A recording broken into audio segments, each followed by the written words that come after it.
saying blind me, which is, really means blind me. Like, God blind me. What? God blind me. And oh, with the hockey means, oh, with the Holy Ghost. And he opened his jacket, and inside was a colour photograph of me pinned to the inside of his jacket. I hadn't seen him in years. Anyway, Ronnie couldn't believe it. His chin kept dropping, you know. And so anyway, we had a pint with him and then took him back for dinner. And my gran took us into the best sitting room, which we very rarely stay in, except for Christmas, which I was occasionally over there for that too. And she got out her concertina. She was an amazing concertina player, played anything. And she put a gig on for us. She entertained us for about half an hour, and she handed it to me and she said, "Now, and I don't want to see you again until you can play me a tune." Sadly, I never could.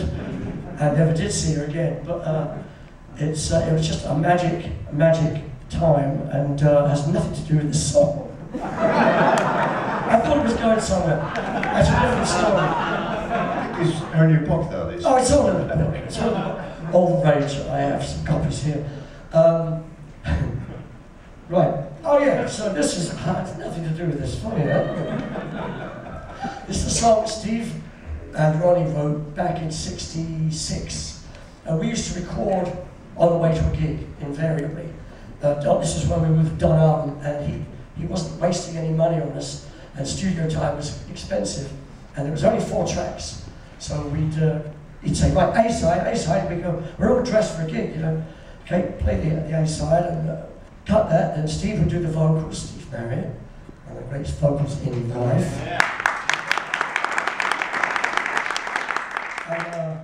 And if there was an organ solo, or a piano, or a guitar solo, we'd do that. And then if there's backing vocals, Ronnie and Steve, or I would do it sometimes. And then we're done. There's only 4 tracks, just apart from the mixing. And then Don Albany would go, right, B-side, and we'd go, come on. And so we'd make something up. We'd do the Grateful Dead thing, and we'd just jam. And several of the Small Faces B-sides, Grow Your Own Up Time, there's another one I can't think of now. And just riffs, just, you know, Mac, you start, okay, point, and we just play something, record it, off to the gig. One day, when he said, come on, B-side, Ronnie had this song ready, and it was called Get Yourself Together. And years go by, Paul Weller and I were out drinking one night, and he said, you know what my favourite Small Faces track is, Matt, don't you? I said, no, what's that called? He said, Get Yourself Together. I'd never heard of it. I said, what? I said, well, we'd go straight to a gig. It was a B-side. Never played it live. Never listened to it again because we were on the A-side. We were playing the hit single. We'd do television, radio, blah, blah, blah, gigs. And after about 6 months, if we didn't particularly like our own work, we'd never play that song again. You know, on to the next one. Well, actually, getting drier and drier. Luckily, we have Guinness in this restaurant. But anyway, so this was Get Yourself Together. And after Paul Weller turned me onto it, we've been playing it every night. And we've recorded it. It's on our live album. Actually, a lot of these tunes are on our recently recorded live album. Ian McLagan and the Bunk Band live at the Lucky Lounge, place we've been playing for 10 years now in Austin. Actually, we're taking a break, we're playing the Saxon Pub there. But you've got to come down to Austin. It's usually warm there, you know. The winter's coming in, you don't want to spend too much time up here. And sunshine. And what? And sunshine. Oh, sunshine, yeah.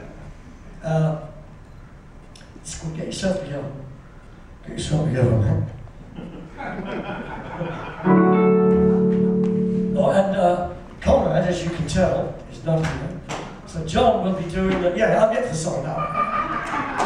You don't have to hurry, I'm going to catch the bus. It's the easiest gig I've ever had. I used to tour with Billy Bragg.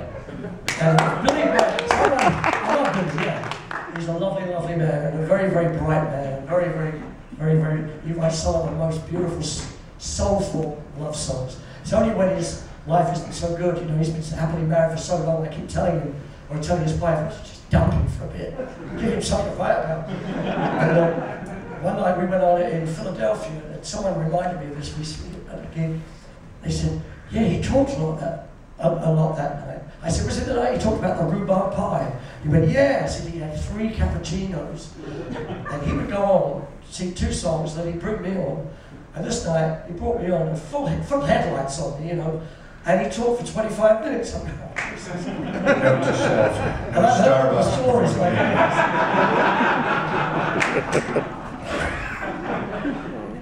Which reminds me of another story.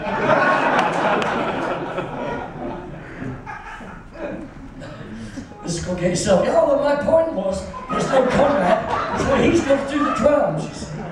He has to.